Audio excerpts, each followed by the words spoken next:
Memang harus ada beberapa penyesuaian yang dilakukan oleh anak-anak sekolah kita karena banyak mengatakan bahwa makanan ini hambar gitu ya, rasanya Menunya kurang gitu. itu aja Ya, menunya.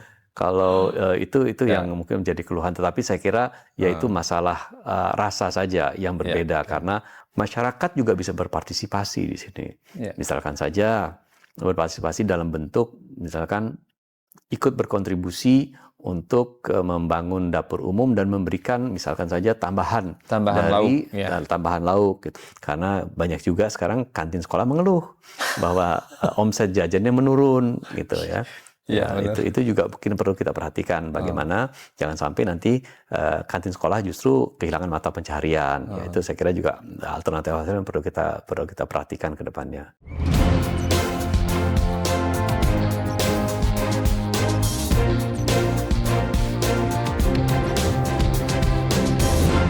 Selamat datang di Foy Talk, mari bicara bersama Foy.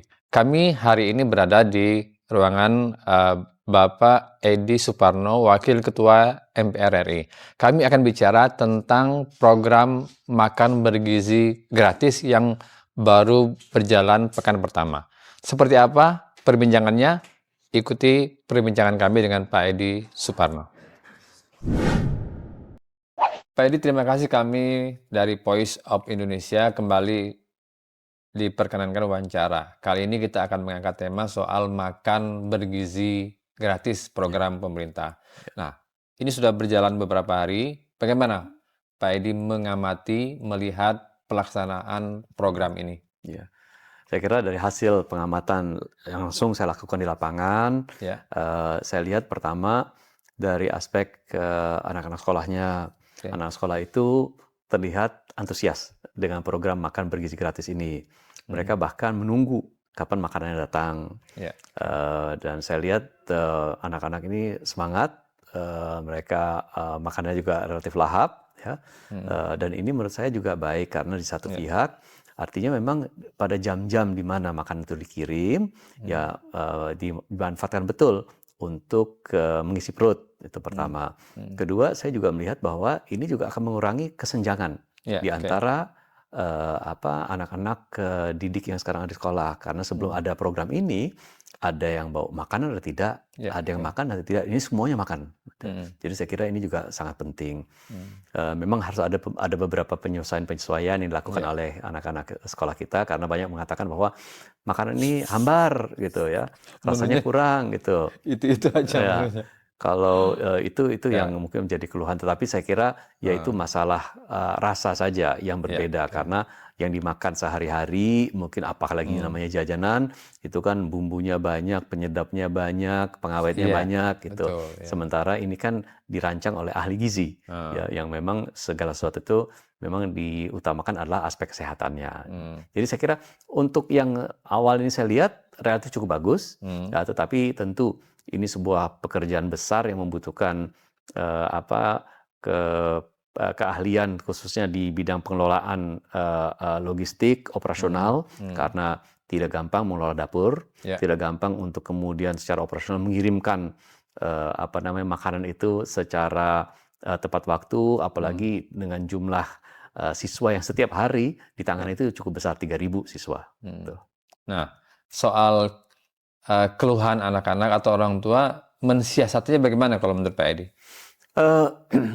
Ya mungkin yang harus dilakukan adalah memberikan pemahaman kepada orang tua bahwa ini adalah makanan sehat, bergizi yang diberikan kepada anak-anak. Sehingga yang diberikan itu sesungguhnya adalah makanan yang mungkin rasanya kurang, tetapi pasti secara dampak positif kepada fisik dan pertumbuhan anak itu pasti akan jauh lebih baik. Dan ini juga mungkin bisa menggerakkan orang tua untuk mengurangi memberikan makanan-makanan, jajanan-jajanan yang selama ini diberikan pada anak-anak, tapi ternyata ya kadar gizinya rendah, pengawetnya banyak, ya. Jadi itu mungkin untuk pertumbuhan anak dan untuk kesehatannya juga tidak baik di situ. Oke, secara program kita nggak ada perdebatan ya, Mas ya. Yang concern kita berikutnya adalah bagaimana mengawasi pelaksanaan. Nah, kalau menurut Pak Edi bagaimana? Memang dalam hal ini harus ada tim pengawas lapangannya yang diberikan tanggung jawab oleh BGN, yang dikoordinir sepenuhnya oleh BGN, Badan Gizi Nasional, untuk bisa melihat pantauan yang ada di lapangan. Banyak di antara sekarang kegiatan-kegiatan dapur umum itu, layanan umumnya tuh dilaksanakan bekerja sama dengan aparat keamanan setempat, misalnya Kodim, gitu ya. Dan itu saya kira juga merupakan salah satu perangkat yang ada di lapangan yang bisa memberikan evaluasi kepada Badan Gizi Nasional. Tetapi secara nasional saya kira nanti Badan Gizi harus memiliki inspektur lapangan yang bisa melakukan evaluasi, yang bisa juga melakukan pengawasan di lapangan tentang berjalannya program ini, termasuk yang memastikan bahwa kualitasnya itu tetap baik, bahwa tidak ada pengurangan dari apa yang sudah memang menjadi hak murid-muridnya dan lain-lain. Gitu. Oke. Ini kan 1-2 hari baru berjalan, memang belum bisa kita melaksanakan evaluasi, ya Pak ya. Nah, idealnya itu kita melakukan evaluasi itu dalam kurun waktu berapa lama?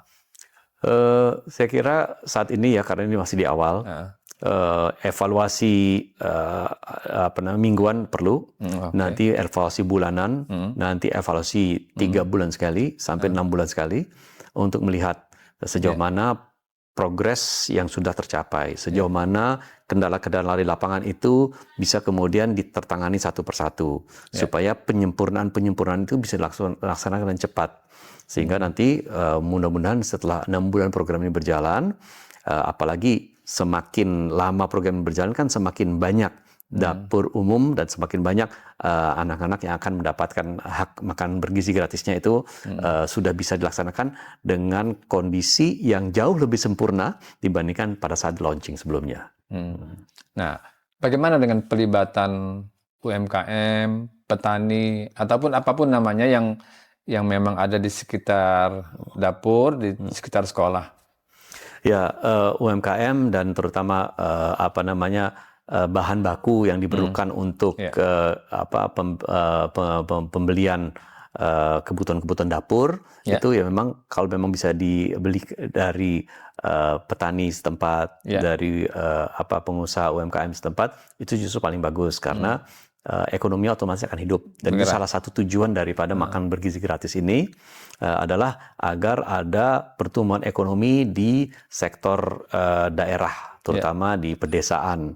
Apalagi kita tahu kalau di pedesaan jalur distribusi dan jalur pengiriman dari petani kepada dapur itu tidak melalui perantara-perantara yang banyak. Itu bisa dilaksanakan secara lebih cepat. Dan kalau di desa saya kira yang menjual bahan baku dan yang membeli itu mungkin sudah saling kenal, tidak memerlukan perantara. Nah, ini untuk menghidupkan perekonomian desa, saya kira itu penting sekali, dan saya percaya bahwa itu nanti akan menggerakkan ekonomi informal atau ekonomi UMKM yang selama ini memang masih belum bisa dioptimalkan karena pembelinya masih kurang banyak dan kurang konsisten pembeliannya. Gitu ya. Nah, salah satu masukan pakar untuk program ini adalah menggunakan bahan baku atau yang kearifan lokal seperti sorghum, jagung, atau apapun namanya yang bisa tidak monopoli dengan beras. Itu bagaimana? Ya, sesuai dengan kearifan lokal saya rasa setuju, karena tidak hanya kearifan lokal dari segi bahan makanan utamanya, yaitu misalnya nasi. atau apapun di tempat yang lain, tetapi menunya kan juga berbeda dari satu daerah ke daerah lain. Mungkin Jawa Barat, Jawa Tengah, ya Sumatera Utara, Sumatera Selatan juga berbeda. Menunya sesuai dengan apa yang memang sudah menjadi kebiasaan apa yang ada di daerah tersebut. Begitu juga dengan hidangan yang hidangan utamanya seperti nasinya mungkin bisa diganti dengan jagung dan lain-lain. Saya kira tuh sepanjang semua aspek nutrisi itu terpenuhi, ya, dari aspek karbohidratnya, dari aspek proteinnya dan lain-lain, saya kira itu sah-sah saja, boleh saja dilakukan. Iya, jadi orang daerah bisa berkreasi di situ. Ya. Baik, ini kan anggaran yang terpublish itu kan kalau tidak salah ini, tolong koreksi kalau misalnya kurang benar, 71 triliun. Nah, ada lagi wacana Pak Zulkifli bilang akan ditambah kalau memang kurang. Nah, dengan kondisi keuangan yang sekarang ini, apakah itu memungkinkan? Saya mungkin bukan orang yang tepat untuk menjawab itu ya, karena itu kan hasil anggaran 71 triliun yang Ya. sudah disiapkan untuk tahun anggaran 2025 ini, itu kan merupakan hasil pembahasan antara Kementerian Keuangan Ya. dengan mitra terkait, dalam ini dengan DPR, termasuk juga masukan-masukan yang diterima dari BGN untuk penganggaran ini. Ya. Nah, jadi untuk ukuran satu porsi makan 10.000 per hari untuk 17 juta kurang lebih anak selama 1 tahun, ya mungkin angka itu ya memang sudah ditetapkan 71 triliun kebutuhannya. Ya. Tetapi menurut saya masyarakat juga bisa berpartisipasi di sini. Ya. Misalkan saja berpartisipasi dalam bentuk misalkan ikut berkontribusi untuk membangun dapur umum dan memberikan misalkan saja tambahan lauk, ya. tambahan lauk gitu. Apalagi masyarakat itu berasal misalnya dari pelaku usaha yang sudah memiliki usaha yang baik, sudah memiliki usaha yang relatif besar, yang kemudian bisa berkontribusi juga terhadap makanan bergizi ini dengan menambahkan apa yang sudah disiapkan oleh BGN. Itu sangat diharapkan kalau memang ada yang mau. Ya, sangat diharapkan. Kemudian untuk angka 10.000 ini kan untuk patokan Jawa atau Jakarta. Nah, maksud saya ini kan untuk daerah luar Jawa itu kan agak berat itu, Mas. Itu bagaimana? Yang berat mungkin tergantung juga. Ada yang mungkin berat di sektor transportasinya, karena di Pulau Jawa untuk satu dapur umum kemudian mengelola sejumlah sekolah atau ekuivalen dengan 3.000 anak itu mungkin masih dalam jangkauan radius 5-10 km sebagaimana ditetapkan oleh BGN. Ya. Tetapi untuk mendapatkan 3.000 siswa di luar Jawa gitu misalnya, di Kalimantan ataukah mungkin di Indonesia bagian timur itu ya, itu kan tidak mudah. Ya, itu membutuhkan logistik yang besar juga. Nah, sehingga 10.000 itu memang relatif. Dan saya juga melihat bahwa 10.000 itu untuk tahap pertama saja sudah sangat baik. Bisa kita berlakukan dan akan kita berlakukan secara nasional. Ya, mudah-mudahan di tahun-tahun mendatang ada kelonggaran anggaran sehingga uang 10.000 itu bisa meningkat supaya ya menunya itu bisa lebih bervariasi lagi, juga bisa juga lebih disukai dan ditunggu oleh siswa-siswa kita. Menurut Pak Edi bagaimana untuk menjaga keberlanjutan program ini? Kan kendala pasti ada di sana sini ketika program ini berjalan. Apa kiatnya supaya ini berkesinambungan? Ya, pertama evaluasi harus tetap dijalankan ya untuk bisa memperbaiki permasalahan-permasalahan yang ada. Jadi penyempurnaan dari program ini ya merupakan sebuah proses yang tidak berhenti pada saat sudah terlaksana program ini, mungkin sebulan 2 bulan ini terus berjalan. Gitu. Mulai dari penyempurnaan misalkan saja dapurnya, menu makanannya, sistem pengirimannya, sistem pembelian bahan bakunya, gitu, sistem penyimpanan bahan baku yang ada, gitu. Karena ada bahan baku yang segar, ada bahan baku yang mungkin bisa dimasukkan ke dalam kulkas dan lain-lain ya. Dan itu saya kira berbagai penyempurnaan itu dilakukan secara terus-menerus agar operasi daripada pengiriman makanan bergizi ini menjadi sangat efisien pada akhirnya. Nah, DPR apakah punya perangkat untuk melakukan pengawasan sampai ke pelaksanaan di lapangan?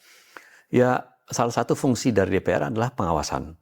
Dan saya menganggap bahwa tidak hanya pengawasan itu bergantung kepada komisi yang melekat dengan Badan Gizi Nasional atau Badan Gizi Nasional yang melekat pada komisi tertentu, tetapi pada setiap anggota DPR yang menjabat sebagai anggota dewan, mereka punya kewajiban untuk ikut mengawasi. Apalagi jika memang terdapat dapur-dapur yang sekarang ini ditangani oleh BGN di dapil-dapil dari anggota-anggota dewan yang ada, otomatis mereka akan tergerak untuk ikut melakukan pengawasan seperti saya. Saya sudah melakukan pengawasan di dapil saya di Kota Bogor. Tetapi ketika saya mau melakukan pengawasan di Cianjur, rupanya Cianjur masih belum dimulai proses pengembangan dapur umumnya, termasuk juga untuk pemberian makan bergizi gratisnya. Jadi saya di Bogor saya akan awasi. Nanti ketika di Cianjur juga sudah diadakan program MBG ini, ya saya juga akan melakukan pengawasan secara otomatis. Jadi jangan hanya mengandalkan komisi yang sudah menangani, semua anggota juga harus turun ini, Pak ya. Betul. Karena ini kan menyangkut konstituennya, dan itu saya rasa penting sekali. Ya, kemudian bagaimana pengawasan atau amatan Pak Edi untuk koordinasi antar lembaga agar program ini benar-benar tepat sasaran? Kalau koordinasinya antar lembaga saya kira saat ini sudah cukup baik, karena ya sekarang kan dikatakan programnya itu sudah berjalan, dipersiapkan dengan waktu yang cukup panjang juga oleh BGN. Sekarang bagaimana sekarang ini kita bisa mempercepat, mengakselerasi agar program ini bisa diperluas, karena memang program ini dimulaikan secara bertahap sampai akhirnya mencapai sekitar 82 juta anak Indonesia. Tetapi sekarang kan baru di Bogor saja baru ada 2, di Kota Bogor baru ada 2 dapur, ini kan akan ditingkatkan lagi. Nah ini saya kira salah satu yang memang penting adalah bagaimana kita bisa mempercepat peningkatan jumlah daripada dapur itu agar semakin banyak anak-anak yang bisa merasakan fasilitas dari makan bergizi gratis ini. Kedua juga ya kita perlu evaluasi juga nanti bagaimana dampaknya terhadap ekonomi yang ditimbulkan dari kegiatan ini, terutama dari aspek pengembangan ekonomi UMKM, gitu ya. Karena banyak juga sekarang kantin sekolah mengeluh bahwa omset jajannya menurun, gitu ya. Ya, itu juga mungkin perlu kita perhatikan bagaimana jangan sampai nanti kantin sekolah justru kehilangan mata pencaharian. Ya, itu saya kira juga alternatif yang perlu kita perhatikan ke depannya. Iya, benar. Kantin mereka mengeluh juga tuh. Iya, betul. Saya baru ingat. Kemudian kalau kita komparasi dengan negara yang sudah melaksanakan program ini dan berhasil, seperti apa? Sulit dikomparasi, karena negara-negara itu sudah belasan bahkan puluhan tahun melakukan ini. Sementara kita kan ini baru ya. Baru. Dan saya rasa evaluasi dan komparasi baru bisa kita lakukan setelah paling tidak 1 tahun program ini berjalan, untuk kita komparasikan dengan kegiatan di luar negeri. Jadi saya kira baru fair. Tentu kita bisa mengadopsi praktek-praktek terbaik yang dilaksanakan di luar negeri untuk bisa juga dilakukan penyempurnaan terhadap program ini. Meskipun ya itu tidak serta-merta sama ya, apa yang terjadi di luar negeri maupun di Indonesia. Misalnya di Jepang, mungkin transportasi publiknya juga sudah jauh lebih baik, dalam hal pengiriman, teknologinya jauh lebih baik, termasuk juga mungkin anggaran yang diberikan oleh pemerintah untuk makan bergizi gratis juga mungkin jauh lebih besar dibandingkan apa yang diberikan di Indonesia saat ini. Nah ya, harapan kita kan ini kan tidak hanya melaksanakan program pemerintah, maksudnya lepas kewajiban gitu Mas, benar-benar sungguh-sungguh dan benar-benar bermanfaat untuk masyarakat. Itu yang kita harapkan. Ya, itu betul. Apalagi ini adalah menurut saya makan bergizi gratis ini adalah tonggak baru di dalam kehidupan bangsa Indonesia, di mana kita mengetahui bahwa warga Indonesia yang unggul, yang saat ini mungkin masih duduk di bangku SD, SMP, itu akan nanti bisa kita hasilkan 20-30 tahun yang akan datang. Kita punya banyak sumber daya manusia unggul yang kemudian bisa berkompetisi setara dengan negara-negara tetangga yang juga memiliki manusia-manusia yang unggul juga. Nah, ini kan saya tuh mendapat masukan dari tetangga. Kok sekolah anak saya enggak? kok ini ada? Itu bagaimana? Apakah memang belum dapat giliran? Apa memang tidak semua sekolah dapat? Semua sekolah nanti akan dapat, tetapi ada yang dapat sekarang, ada yang dapat mungkin sebulan 2 bulan lagi, mungkin ada yang akan dapat tidak sekaligus di roll out kan program ini. Kan ini kan boleh dibilang program yang diberikan kepada masyarakat secara bertahap, agar kita bisa melakukan evaluasi terhadap mekanisme dan operasionalisasi daripada program ini di masing-masing daerah, tetapi juga untuk kita bisa kemudian mengajak masyarakat untuk ikut serta, ya masyarakat untuk ikut serta. Ayo kita bikin dapur bersama-sama agar Bapak, Ibu atau siapa perusahaan besar yang ikut bisa berpartisipasi juga. Jadi saya kira memang butuh waktu dan ini bukan sesuatu yang memang kita rencanakan segera langsung bisa kita berikan program ini secara nasional gitu, enggak. Jadi ini memang publik harus paham dulu ini, Pak, bukan hanya anggapannya semua dapat setiap hari, ya itu yang perlu kita kasih tahu ke masyarakat ya, Pak. Ya, memang kan yang didapatkan itu kan adalah makan 5 kali dalam 1 minggu. 5 kali dalam 1 minggu. Senin, Selasa, Rabu, Kamis, Jumat. Oke. Kemudian yang perlu juga kita tanyakan, bagaimana caranya agar masyarakat itu mendapat stimulan, kemudian dia mandiri untuk melaksanakan sendiri. Itu yang tadi Pak Edi bilang ya. Jadi kita dana ini sebagai pancingan, kemudian mereka bisa mandiri untuk memberikan makanan kepada masyarakat. Ya, saya kira program ini sesungguhnya merupakan pancingan. Program ini merupakan pancingan untuk mengajak kalangan masyarakat yang memiliki jiwa sosial yang ingin membantu untuk ikut berpartisipasi. Selain satu, itu merupakan bagian dari dari sikap bela negara mereka karena mereka ikut membantu pemerintah dalam mensukseskan dan melancarkan program makan bergizi gratis ini. Ya, ini juga merupakan bagian dari kegiatan sosial mereka. Banyak di antaranya yang kemudian mau tidak mau harus dalam tanda petik nombokin dulu untuk membangun dapurnya, ya, membeli armada kendaraan untuk pengiriman makanannya, ya, karena kan itu adalah persyaratan yang disampaikan oleh BGN bahwa itu nanti akan diganti melalui pembayaran bulanan yang diterima dari BGN. Gitu.